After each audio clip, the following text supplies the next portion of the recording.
Assalamu alaikum warahmatullahi wabarakatuh. Welcome to another episode of Did You Know with Shuraim. Joining us today, we're going to be unleashing some amazing conversation with a very important guest. But before we begin this, my guest for today is none other than Dr. Zainab Shinkafi Bagudu, a highly respected pediatrician and a passionate advocate for women's health across Nigeria and even Africa at large, especially in the area of cancer. She earned her medical degree from Ahmadu Bello University in Zaria, Nigeria, and later she specialized in pediatrics and neonatology in the UK. Back in Nigeria, she founded the Medic Aid Radio Diagnostics and Clinics Abuja, first comprehensive diagnosis center bridging critical gaps in the healthcare sector. She also established the Medic Aid Cancer Foundation dedicated to raising awareness, training healthcare professionals, and supporting cancer patients through screening, diagnosis, and also treatments. Her dedication has earned her a global recognition. She is the president-elect of the Union for International Cancer Control UICC. Additionally, as a former First Lady of Kebbi State, she continues to drive healthcare initiatives that improve the lives of women. And above all, even in the Islamic community, they call her the Khadimul Islam, or rather, Khadimatul Islam. Jazakallah khairan, Dr. Zainab. Good to have you on the show. Thank you very much for inviting me. I am Shuraim. so excited to have you. I've seen your work. I've seen what Thank you. you've done. I've seen how you supported women across Nigeria. First of all, in Kebbi, I got to know more about you through, I think, a sister called Aisha. And then she Okay. posted a lot about you then. And I was like, Okay. who is this woman who focused on cancer and the likes of it? Now, for me, cancer is quite deep because I've lost so many loved ones through cancer. But before we go deep into our conversation, let me take a Okay. trip back to your childhood. Tell me what I need to know about your childhood that has made you become the kind of woman you are today. Okay, thank you very much, and it's an honor to be here. And that's very concise introduction. Thank Thank you. you. My childhood had a very strong influence from my parents. Amazing. Yes, both my parents influenced my childhood in different ways. My mother was very strong, not just in morals like most mothers are, but my education. She was one of my teachers. She used to teach me a lot. She was an art student, but she was very good in things like history, literature. So that had a really good impact on me. Amazing. And I really, my favorite subject at some point was And history. she's still alive? Yes, my mom is still May Allah alive. bless her. Amin, May ya Allah Rabbi. bless her. Amin, amin. And also my father is not alive with May Allah us. have He's not mercy with on us him. anymore. Amin. But he was my idol. And everything, you know what they say about girls and their fathers. Yeah. So that goes without saying that I owe a lot in my upbringing, the opportunities that I had to my parents. The course that my life took, I will say again, my father to an extent, and my uncles. Amazing. I have spoken about this often, and it's a story that I like to repeat because Please, I would love hope to hear it. yes, I hope that the younger women today will listen and they will borrow a leaf from it. We have a tendency nowadays to feel that women should be very, should I say, active, and they confuse that until it becomes somewhat aggressive. And I always say that we don't have to be so aggressive. It's okay to let the men take some decisions for us. We are always asking for women's rights. Yes, I am a firm believer in women's rights as well. Indeed, our religion, Islam, is one of those that really typifies and exemplifies the way that women should be treated and exalted. But I feel that a lot of times we carry it too far. We're borrowing from a westernized culture that is different from ours. So that's my preamble. I'll tell you my story now. My father felt that I should move to the northern parts I grew up in Lagos, and then he felt that I should go back home to Sokoto to learn the culture better and be integrated there. That's another story on its own. I can relate. And I wanted to be an economist like my another uncle, Right. a younger uncle who was very good at teaching me maths and so on. So my older uncle that was living in Sokoto, who I was under his care, I filled my forms for University of Sokoto and I wrote, they were not doing accounting, they were Right. doing economics. So I wrote economics as my first choice. So he said, let's go. And we went to Professor Adamu Mahadi, God rest his soul. And he was the vice chancellor at the time. We went to his office, marched me in. No, I sat outside and then they called me in and said, okay, too, you are going to do medicine. So I said, I didn't write medicine. They said, no, we need female doctors in the north.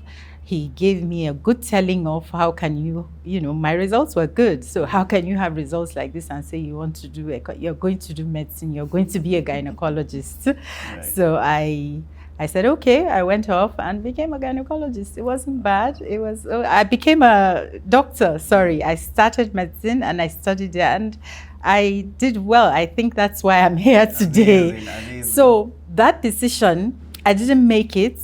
I didn't fight it, but it turned out to be a good one. And so we shouldn't always be aggressive about saying, no, we're not going to do this. We should let the decision makers in our lives, whether they are male, whether they are female, let's just be guided by them. You know, recently something happened between myself and my friend, and we refused to listen to someone who is an elderly person. And when the person spoke to us, we're like, nah, this guy doesn't really understand what we want to do. After like 2 weeks, we both came together and we're like, that man is right. We should have. And that's when I realized that what a young guy says standing up, or even if he mounts a paramount, exactly, an old man can see it even if he sits sitting on the ground. down. Experience. That is really amazing. Yeah. Experience. So it's amazing that you spoke about how you started your journey into medicine. Now you have one of the comprehensive diagnostic centers in Nigeria, or even Abuja, right? How did you come about that? Like, what is the cancer story? Why focus on cancer? Okay, so I'm a pediatrician, like you rightly said, which means I look after children. And in our environment, it's mostly mothers that bring the children to the hospital. So they were bringing the children to see me.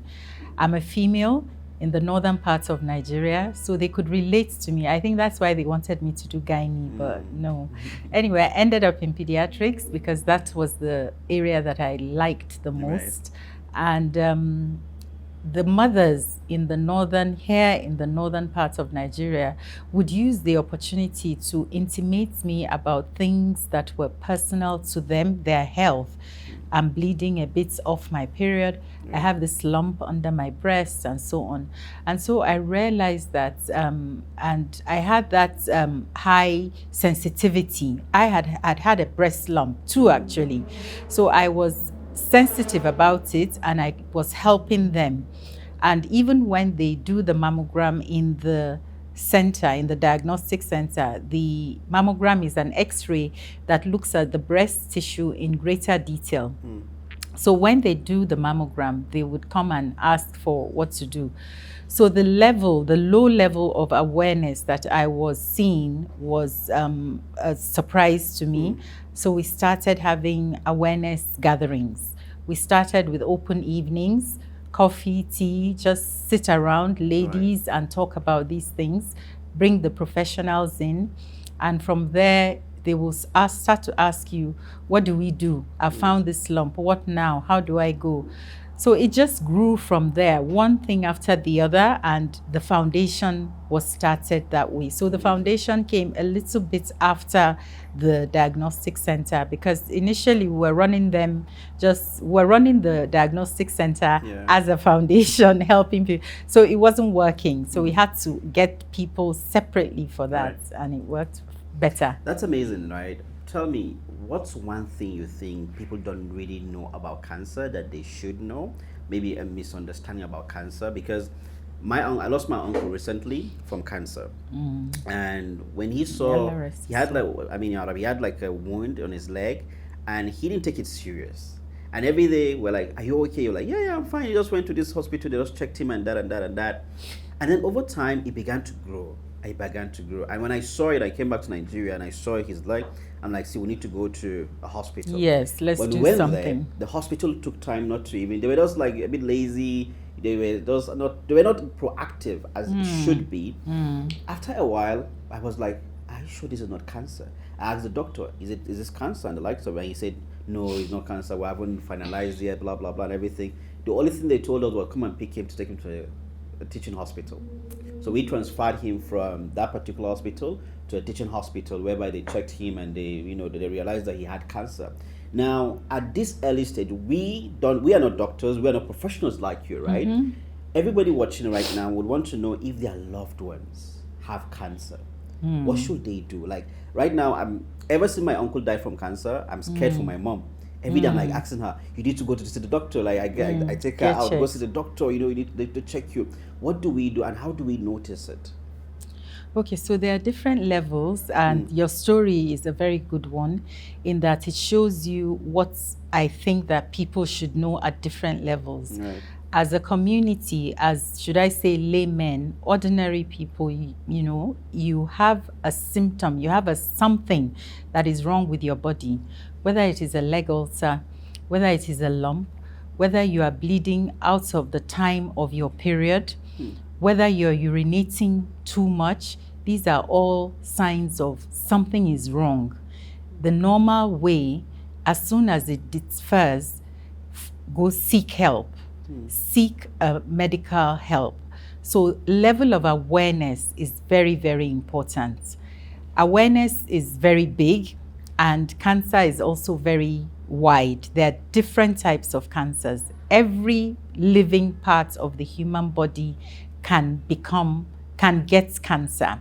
Wow. And that is every part that blood flows through. The only parts that don't get a blood supply are hair, nails, teeth.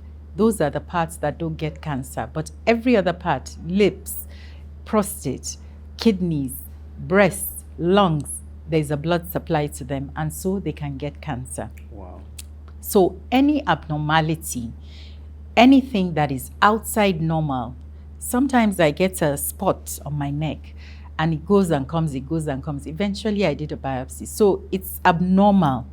It's abnormal. So check it.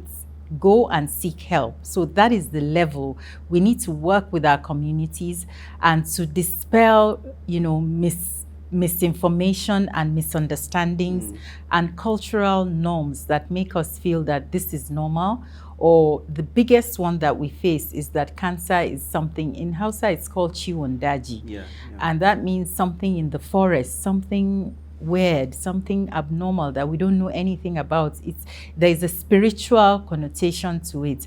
And historically, most of our disease conditions are linked to that type of thought process.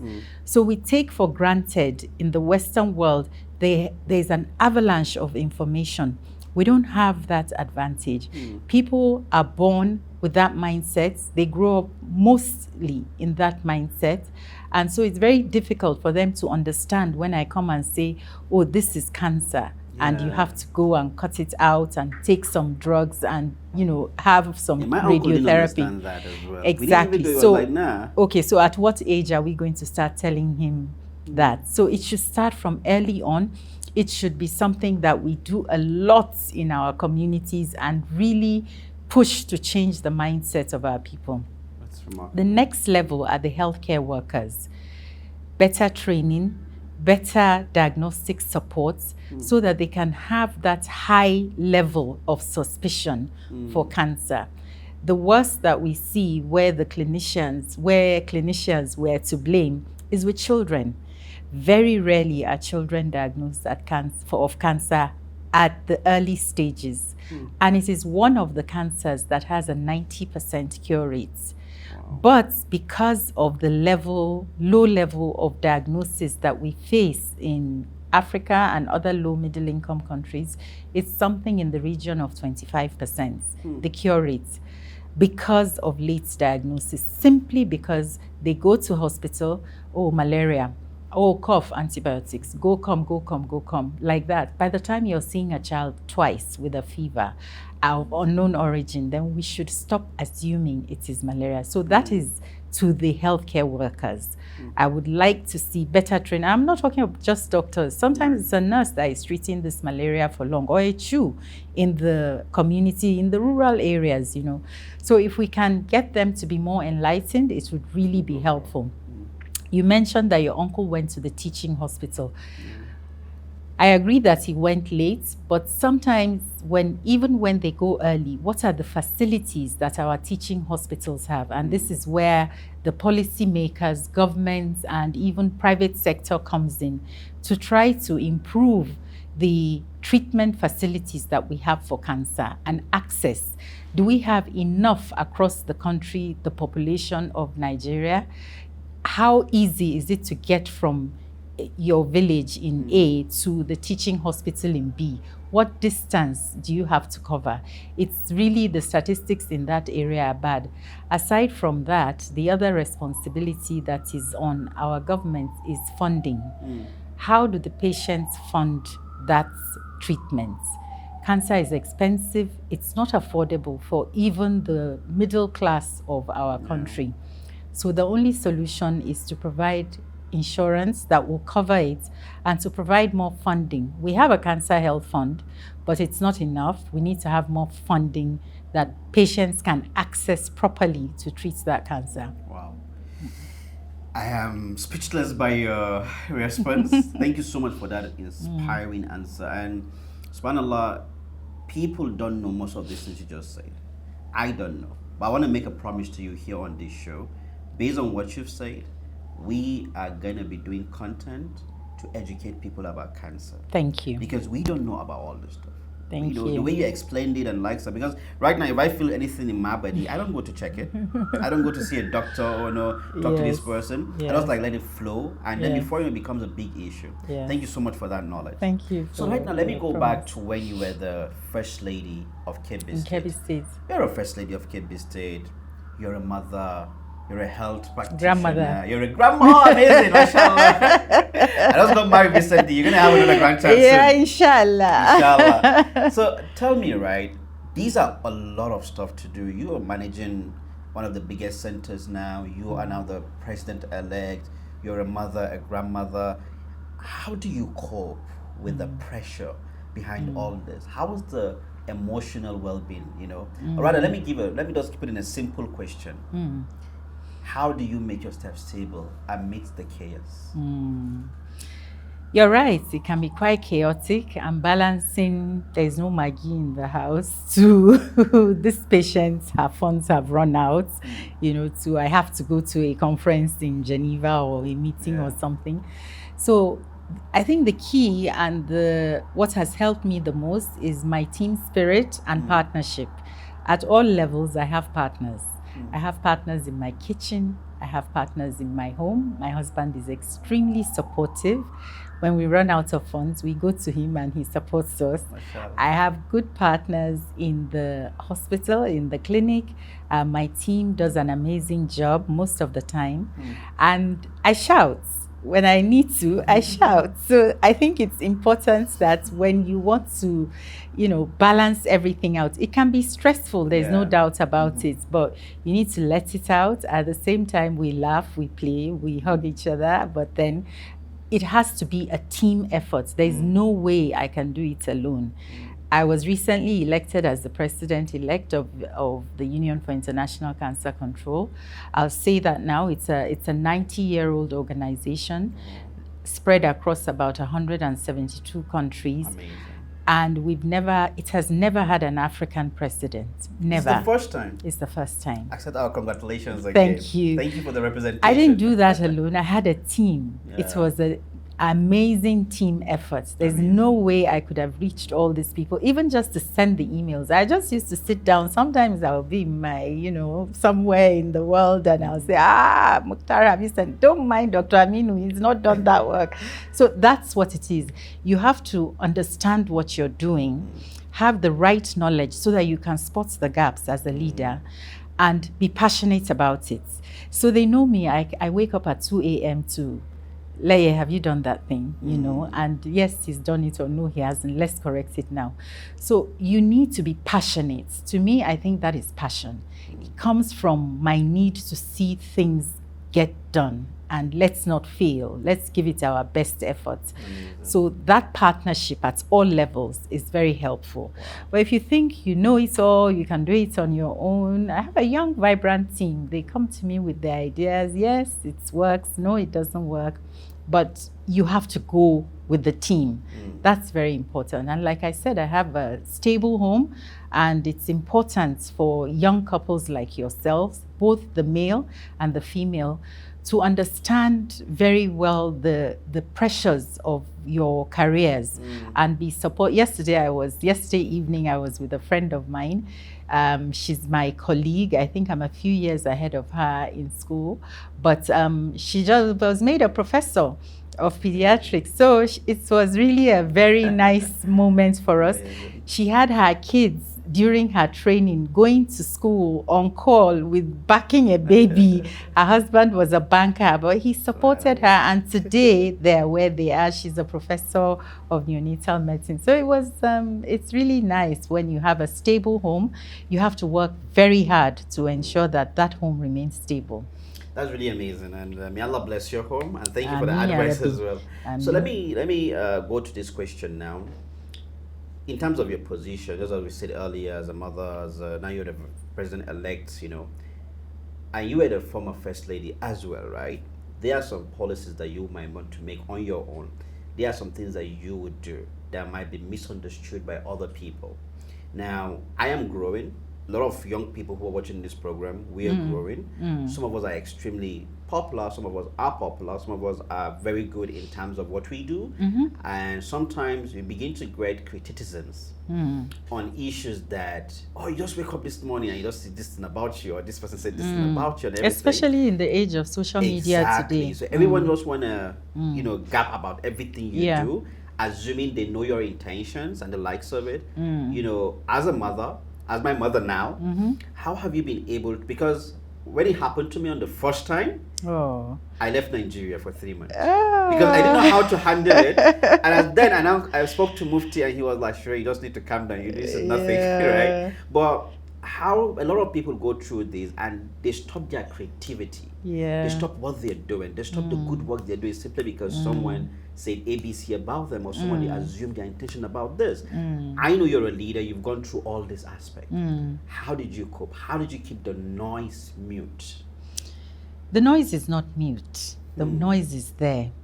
You just have to learn to deal with it. We're all human beings. We get emotional. Your reaction was to go away for 3 months. Fine, but come back. Come back and face it. And you did. That's the important part. You don't give up.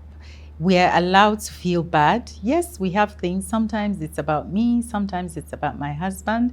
We started Medicaid, and in a political environment, you can imagine, the opposition is looking for things to pick at you.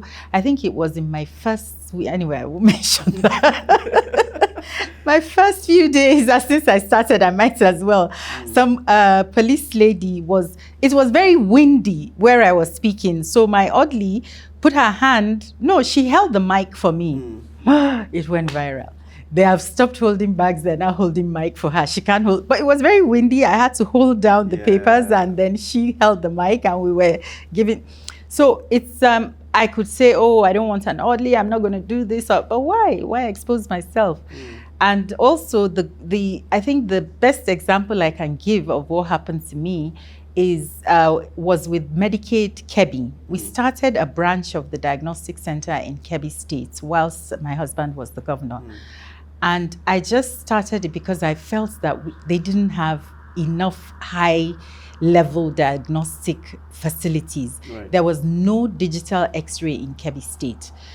So I don't have access to the state funds. I'm not signing, though they thought I was in charge of the whole health sector. But I tell them, let's do it this way, let's do it that way. And without a doubt, they respect my advice. But on this occasion, we started Medicaid Kebbi. And I felt this is something I was doing. Let me allow the people of Kebbi to benefit from it. Oh my God, the backlash. We closed it up. Really? Yes, we closed it up.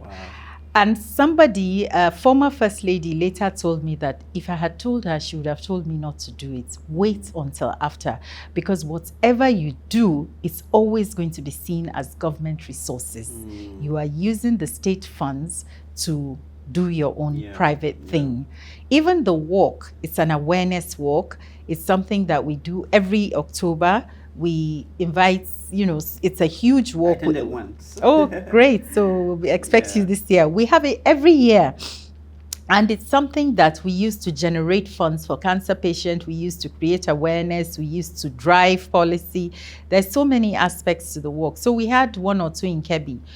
But they expected me to give the T-shirts and hijabs away for free. So we were taking a dip in our funding, and it wasn't working. Amazing. So we stopped. Since I'm not going to ask government to pay for it, government is not paying for it, so I can't give it away for free. I love when you say the noise is still going to be there. You just need to It's move on. going to be there. You need to learn to live with it. Yes, it will upset you. You can really react in different ways, but try not to react in a way that will cut off your nose. All these things, it's real. Hasada is real. It's a part of life, and it's well known. Backbiting is real.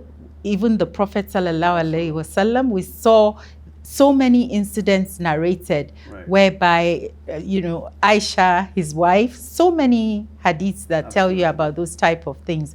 But you have to just pray and strengthen your iman and learn to live with it, and you will come out. I have bloggers that every year we have the walk, they are just waiting and to attack. And we've left them alone. And when I was elected president of UICC, I was shocked to see one of them congratulate me. I wanted to answer her and say, I see. Amazing. Thank you what so if I much. Listen to you? Thank you so much for that answer. We're just going to take a short break and we'll be right back. Great, thank you. All right, dear viewers, it's been beautiful having this conversation with Dr. Zainab. I know I'm moved by it. One thing you should take away from this is keep moving. You're strong. Don't listen to the noises around, and you'll be all right. Stay tuned. I'll be right back. And welcome back. We've been discussing with Dr. Zainab, and it was really amazing. I didn't know so many things about cancer. And in this show, we only have conversation with people who have sincerity of purpose. And if the show doesn't make sense to us, we don't even bring it out. And this information that she has given is extremely useful, and we hope that it will be beneficial for you. But before I introduce her again, she said something really amazing about noise, and I want to just say that as well, because that is something that's affecting a lot of young people like myself. The Quran says, "In ja'akum fasiqun binaba'in fatabayyanu," right? If somebody brings you an information, fatabayyanu, verify it, so you don't make a mistake of misjudging a person. The Prophet ﷺ said it is enough for a person to be called a liar if he says everything he hears true or not. We gotta be careful. Some people are doing amazing work, good work for the ummah. But what you say, how you say it, make them stop that good work they're doing for the ummah. And guess how many people lose out? Dr. Zainab, thank you so much for being on the program. Thank you, Shuraim.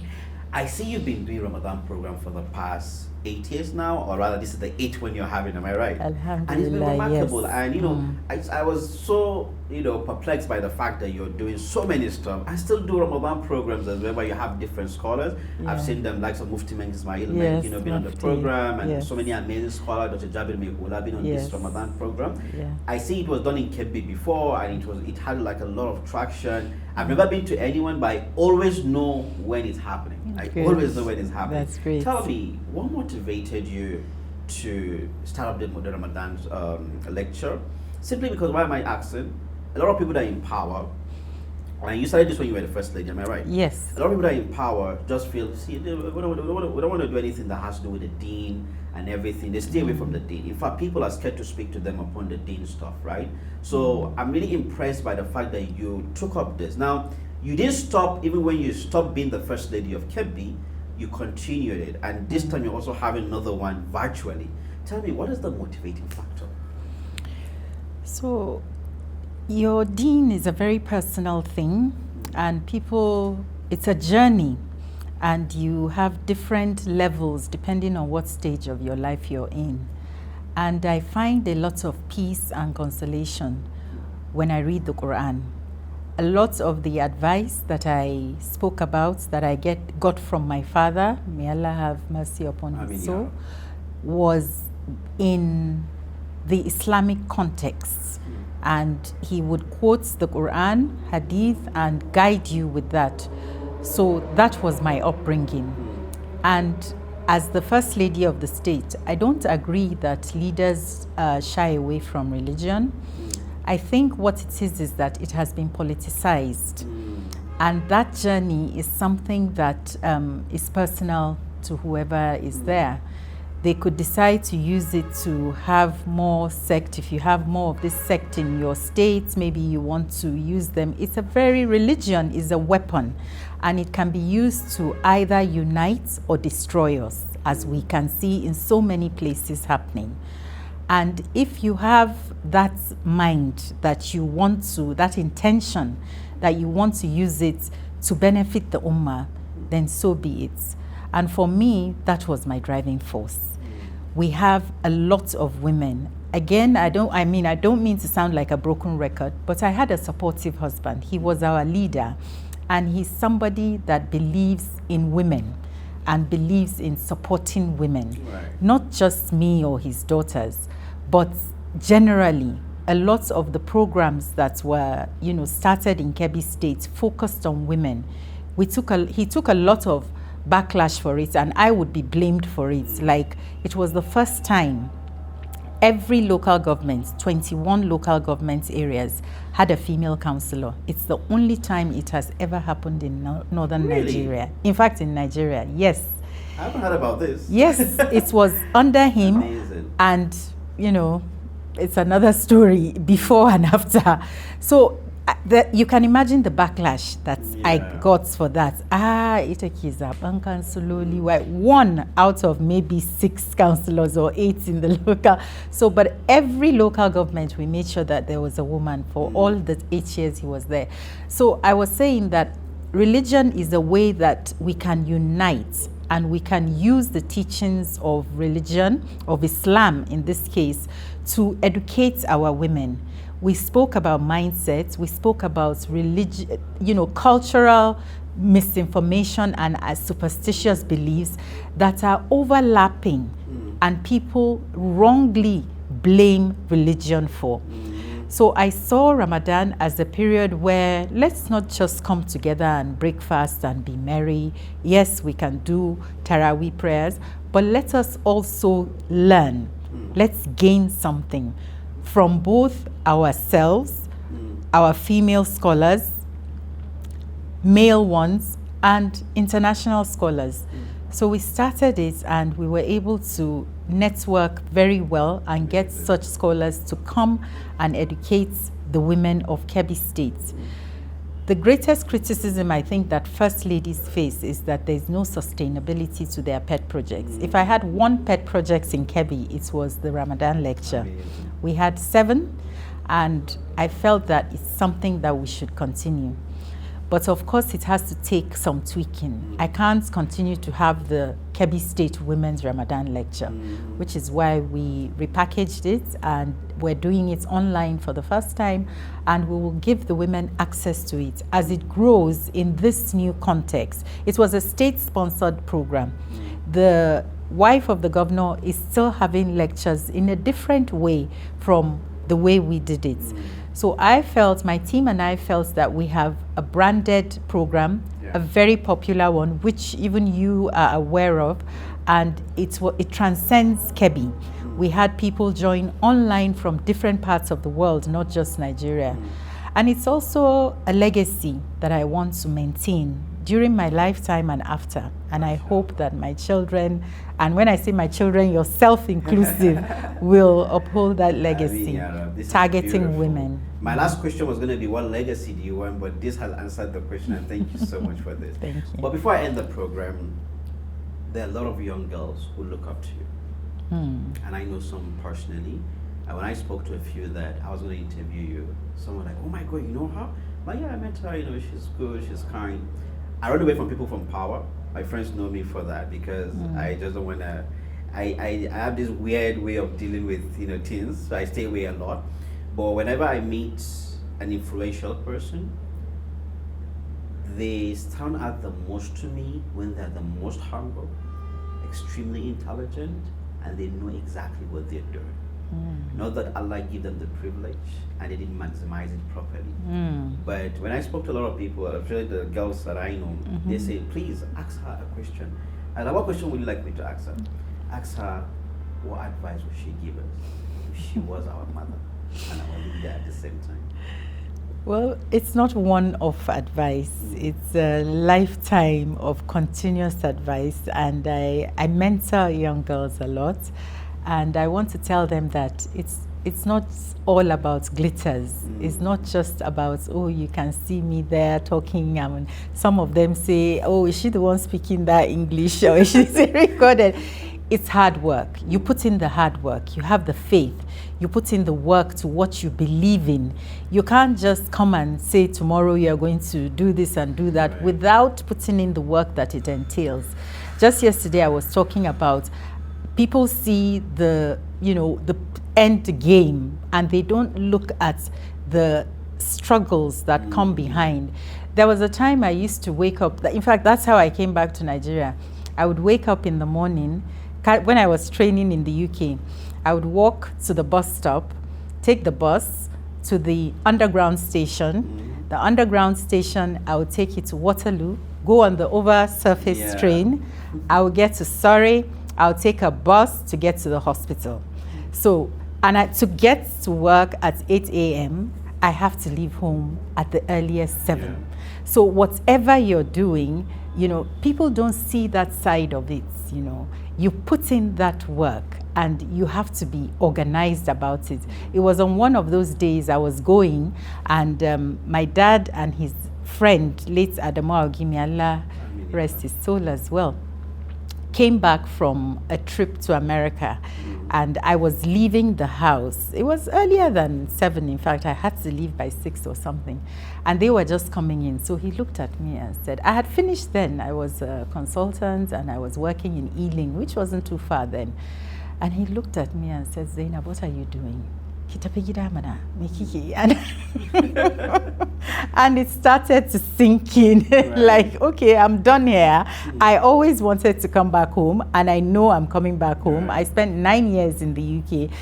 So why not now? You're done. So back and go, and I came. So put in the work and have a strong support network. It could be your friends, your relatives. Identify that one person that gives you calm and makes you reason and see the reality of things as it is. My friends are my friends, whether from secondary school, at whatever level, you maintain your network and try, give and take. It's not that, yes, you will have misunderstandings, but come down and talk about it and understand each other so that you don't lose the benefits of that friendship. You should have somebody that can speak the truth to you at all times. Thank you so much for that. Thank you for having me. I usually tell people that for you to do things you've never done before, you have to become someone you've never been before. And that is you putting in the work and likes of it. You spoke about mentorship. There was a TEDx I gave a talk whereby I said every young person needs someone to take them somewhere within themselves, but they cannot go by themselves. Someone who has been there, done that, somebody who understands the works properly. And what you've done and what you're doing is truly amazing. We ask God to bless you. I'm truly inspired by this interview. For us, it's not just an interview, it's more deeper than deep for us. Thank you. We choose who we have conversations with simply because it's going to benefit me on a personal level and also the people who are going to watch it because it's an amana upon us. Yes. Thank you for coming on the program. Thank you, Shuraim, and may Allah bless you for the work that you're doing and also enlightening a lot of young people and even the older ones. We follow you. We are keen to see you grow beyond the borders everywhere. We know how you relate with the Deen, and may Allah bless you and give you the rewards for it.